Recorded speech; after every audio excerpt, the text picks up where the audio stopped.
Fix rate of interest क्या होता है और फ्लोटिंग रेट ऑफ इंटरेस्ट क्या होता है, दोनों के फायदे क्या हैं, नुकसान क्या हैं, साथ ही साथ आपके लिए सबसे बेस्ट रेट ऑफ इंटरेस्ट कौन सा रहेगा। अगर आप ये जानना चाहते हैं तो इस वीडियो को अंत तक जरूर देखिएगा, क्योंकि आगे चल के मैं आपको बताऊंगा कि ऐसा रेट ऑफ इंटरेस्ट जो आपके किसी भी प्रकार के लोन के ऊपर बहुत फायदेमंद साबित होने वाला है। फिक्स रेट ऑफ इंटरेस्ट क्या होता है, पहले आपको ये बताता हूँ कि उदाहरण के रूप में अगर आपने किसी भी प्रकार का कोई भी लोन लिया है और उस लोन के ऊपर बैंक ने आपकी एक EMI निश्चित करी है, दोस्तों वो जो रेट ऑफ इंटरेस्ट बैंक ने आपके लोन के ऊपर लगाया है, ना तो वो बढ़ाया जाएगा ना घटाया जाएगा। उदाहरण के रूप में अगर RBI ने किसी कारणवश रेट ऑफ इंटरेस्ट बढ़ाता है तो उस परिस्थिति में बैंकों के ऊपर भी दबाव होता है कि अपने ग्राहकों को रेट ऑफ इंटरेस्ट इंक्रीज करे।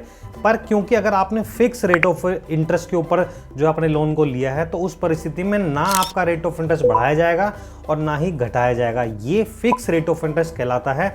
दूसरा बात करते हैं फ्लोटिंग रेट ऑफ इंटरेस्ट की। वहीं अगर आपने फ्लोटिंग रेट ऑफ इंटरेस्ट के ऊपर लोन ले रखा होगा, यानी कि अगर आपके जो भी लोन के ऊपर रेट ऑफ इंटरेस्ट बैंक ने लगाया है वो बढ़ भी सकता है और घट भी सकता है। यानी कि फिर एक बार उदाहरण के रूप में बताता हूँ, अगर RBI ने किसी कारणवश रेट ऑफ इंटरेस्ट को इंक्रीज करता है तो ये दबाव बैंकों के ऊपर होता है कि वो भी अपने ग्राहकों के ऊपर जो लगे हुआ रेट ऑफ इंटरेस्ट उसको बढ़ा सकते हैं। ये परिस्थिति फ्लोटिंग रेट ऑफ इंटरेस्ट में आती है। अगर रेट ऑफ इंटरेस्ट बढ़ता है तो बढ़ाया जाएगा और रेट ऑफ इंटरेस्ट अगर घटता है तो घटाया जाएगा। तो ये दोनों का कुछ फिक्स और फ्लोटिंग का रेट ऑफ इंटरेस्ट का अंतर है। अब बात कर लेते हैं फिक्स रेट ऑफ इंटरेस्ट के फायदे की। दोस्तों सबसे पहला फिक्स रेट ऑफ इंटरेस्ट का फायदा यह है कि इसका मार्केट के रेट ऑफ इंटरेस्ट के ऊपर कोई फर्क नहीं पड़ता, मार्केट की फ्लक्चुएशन का कोई भी इसके ऊपर असर नहीं पड़ता। उदाहरण के रूप में अगर बैंकों ने रेट ऑफ इंटरेस्ट को बढ़ाता है अपने ग्राहकों के लिए, पर क्योंकि आपने फिक्स रेट ऑफ इंटरेस्ट ले रखा है इसलिए आपके लोन के ऊपर लगने वाला रेट ऑफ इंटरेस्ट बढ़ाया नहीं जाएगा।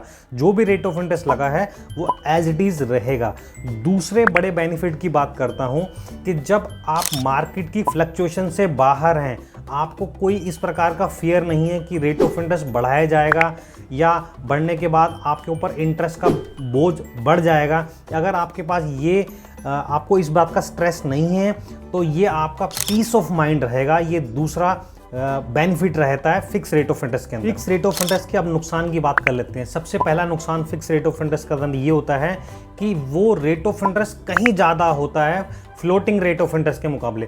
उदाहरण के रूप में अगर आपने कोई भी लोन लिया है जिसका रेट ऑफ इंटरेस्ट फ्लोटिंग के अंदर अगर 10% है, तो वहीं अगर आप फिक्स रेट ऑफ इंटरेस्ट की तरफ जाते हैं तो वो 13-14 के आसपास हो सकता है। तो ये नुकसान है कहीं ना कहीं कि वो फ्लोटिंग रेट ऑफ इंटरेस्ट के मुकाबले कहीं ऑलरेडी पहले ही ज़्यादा होता है। और दूसरे नुकसान की बात कर लेते हैं जो आपको जानना बेहद ज़रूरी है, वो ये है कि रेट गिरने पर भी आपका ROI नहीं गिरता। इन द सेंस अगर आपने फिक्स रेट ऑफ इंटरेस्ट ले लिया और मार्केट में रेट ऑफ इंटरेस्ट गिर जाता है, बैंक रेट ऑफ इंटरेस्ट को गिरा देते हैं, अपने ग्राहकों को पास ऑन कर देते हैं गिरे हुए रेट को, पर क्योंकि आपने फिक्स रेट ऑफ इंटरेस्ट ले रखा है इसलिए रेट डिक्रीज नहीं होगा। तो ये दूसरा बड़ा नुकसान रहता है। अब बात कर लेते हैं फ्लोटिंग रेट ऑफ इंटरेस्ट के बेनिफिट की। पहला बेनिफिट ये होता है कि फिक्स रेट ऑफ इंटरेस्ट के मुकाबले पहले ही डिक्रीज होता है। उदाहरण के रूप में अगर फिक्स रेट ऑफ इंटरेस्ट जो है 14% का है सालाना, तो फ्लोटिंग रेट ऑफ इंटरेस्ट आपको कॉमनली 11 से 10 के आसपास मिल जाएगा, यानी कि वो पहले ही जो है वो कम होता है। ये पहला बेनिफिट है।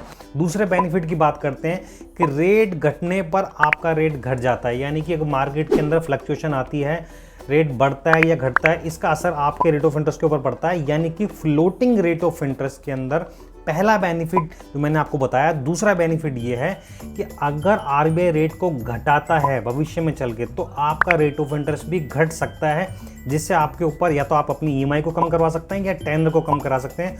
कुल मिला के आपको जो इंटरेस्ट का पार्ट है वो कम देना पड़ेगा भविष्य में। तो फ्लोटिंग बेनिफिट का ये दूसरा बेनिफिट था। ये फ्लोटिंग रेट ऑफ इंटरेस्ट के अंदर जो नुकसान होता है वो ये होता है कि मार्केट के अंदर कभी भी फ्लक्चुएशन आ जाती है, कभी भी रेट ऑफ इंटरेस्ट बढ़ जाता है, तो वहाँ आपका रेट बढ़ सकता है। तो फ्लोटिंग रेट ऑफ इंटरेस्ट के अंदर ये नुकसान भी है, तो इस बात को आपको ध्यान रखना पड़ेगा। अब बात करते हैं फिक्स रेट ऑफ इंटरेस्ट आपके लिए बेहतरीन है या फ्लोटिंग रेट ऑफ इंटरेस्ट। दोस्तों इसके बारे में मैं आपको उत्तर प्रोवाइड कर रहा हूं, लेकिन उससे पहले बेहद बारीक जानकारी आपको जानना जरूरी है। अगर ये आप नहीं जानते हैं तो आपको इस बार के उत्तर मालूम ही नहीं पड़ पाएगा कि फिक्स रेट ऑफ इंटरेस्ट आपके लिए अच्छा है या फ्लोटिंग। दोस्तों जब भी कभी आप फिक्स रेट ऑफ इंटरेस्ट को लेते हैं तो क्या आप जानते हैं फिक्स रेट ऑफ इंटरेस्ट के साथ जो भी अदर चार्जेस होते हैं लोन पे लगने वाले वो बढ़ा दिए जाते हैं। यानी कि अगर आपने कोई फोरक्लोजर चार्जेस लोन में प्रोवाइड करते हैं या बैंक आपसे चार्ज करता है या पार्ट पेमेंट चार्ज आपसे वसूलता है या प्री क्लोजर चार्ज आपसे वसूल करता है तो वो बेहद ज़्यादा बढ़ जाते हैं compare to floating rate of interest. मतलब फिक्स रेट ऑफ इंटरेस्ट आपने ले लिया लेकिन उसके साथ जो चार्जेस लगाए जाते हैं जो आपके सैंक्शन लेटर के ऊपर लिखे होते हैं या आपको उस बारे में अवेयरनेस नहीं है या बैंक आपसे छुपाता है वो चार्जेस बढ़ा दिए जाते हैं। वो चार्जेस फोरक्लोजर चार्जेस हो सकते हैं, पार्ट पेमेंट चार्जेस हो सकते हैं। तो इस बात को बेहद बारीक तरीके से समझ लीजिए कि फिक्स रेट ऑफ इंटरेस्ट के ऊपर अदर चार्जेस बढ़ते ही बढ़ते हैं। वहीं फ्लोटिंग रेट ऑफ इंटरेस्ट अगर आप जब लेते हैं तो उस परिस्थिति के अंदर क्या होता है कि फ्लोटिंग रेट ऑफ इंटरेस्ट का तो सीधा मतलब है मार्केट के रेट बढ़ भी सकता है और घट भी सकता है। इसलिए बैंक वहाँ पर जो अदर चार्जेस होते हैं, जो पार्ट पेमेंट है, प्री क्लोजर है, फोर क्लोजर है, ये चार्जेस सामान्य ही रखता है। तो ये बेहद बारीक जानकारी आपके सैंक्शन लेटर में लिखी होती है या बैंक वालों से आप पहले इस बारे में बात जरूर करें कि भाई मैं तो फ्लोटिंग रेट ऑफ इंटरेस्ट ले रहा हूँ तो साथ साथ में जो भी फोरक्लोजर चार्जेस हैं वो कितने हैं और कॉमनली कितने लगते हैं। वहीं फिक्स रेट ऑफ इंटरेस्ट के अंदर भी आपको यही बात अपने बैंक वालों से पूछनी है कि फिक्स रेट ऑफ इंटरेस्ट में मुझे लोन तो मिल रहा है लेकिन क्या इसमें जो अदर चार्जेस जो मैंने आपको बताए ये कितने लग रहे हैं, क्या ये सामान्य हैं या काफ़ी आपने बूस्ट कर दिए, बढ़ा दिए हैं। ये दोनों जानकारी आपको जरूर पूछनी है बैंक वालों से। अब बात करते हैं आपके लिए बेहतरीन कौन सा है। मेरी अपने अनुभव के अनुसार फिक्स रेट ऑफ इंटरेस्ट आपके लिए बेहतरीन है। क्यों? क्योंकि फिक्स रेट ऑफ इंटरेस्ट से जो मार्केट की फ्लक्चुएशन आप उसको कंट्रोल कर लेते हैं। अब चाहे रेट ऑफ इंटरेस्ट एक बार बढ़े चाहे 10 बार बढ़े, आपको उससे कोई नुकसान नहीं होने वाला, वो वैसे का वैसे ही रहेगा। उसमें इस बात से मैं जरूर सहमत हूँ कि फिक्स रेट ऑफ इंटरेस्ट में जो फोरक्लोजर चार्जेस या अदर चार्जेस वो बढ़ा दिए जाते हैं लेकिन वो आपको पहले ही मालूम होता है कि इतने बढ़ चुके हैं। अब वो बार बार तो नहीं बढ़ेंगे, वो वन टाइम आपका एक बार नुकसान होता है और फिक्स रेट ऑफ इंटरेस्ट की तरफ ही आपको जाना चाहिए। ये मेरा अपना अनुभव है। दोस्तों फिक्स रेट ऑफ इंटरेस्ट और फ्लोटिंग रेट ऑफ इंटरेस्ट के अंदर क्या अंतर होता है मैंने इस वीडियो में बताया।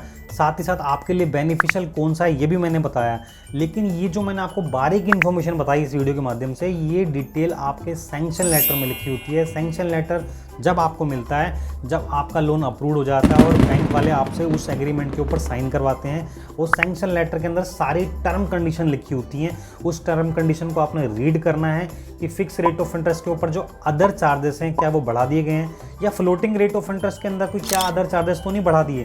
क्योंकि वैसे भी आपको इस सैंक्शन लेटर को तो जरूर ही पढ़ना चाहिए। ये फिक्स रेट ऑफ इंटरेस्ट और फ्लोटिंग रेट ऑफ इंटरेस्ट के अलावा भी आपको पढ़ना ही चाहिए ताकि आपको भविष्य में किसी प्रकार का कोई नुकसान ना हो। क्योंकि भविष्य में रेट ऑफ इंटरेस्ट एक बार बढ़े चाहे 10 बार बढ़े, इसका कंट्रोल आपके हाथ में नहीं है। लेकिन इस बात का कंट्रोल आपके हाथ में है कि लोन लेने से पहले आप किस टर्म कंडीशन के ऊपर साइन कर रहे हैं, क्या आपने पढ़ी है, समझी है, क्या आपके लिए वो बेनिफिशियल है या नहीं है। मैंने आपको सारे के सारे डिटेल उत्तर प्रोवाइड करने की कोशिश करी है। दोस्तों ये वीडियो को अगर आपको अच्छी लगी है तो मेरी वीडियो को लाइक और शेयर जरूर कीजिएगा और मिलते हैं अगली वीडियो में।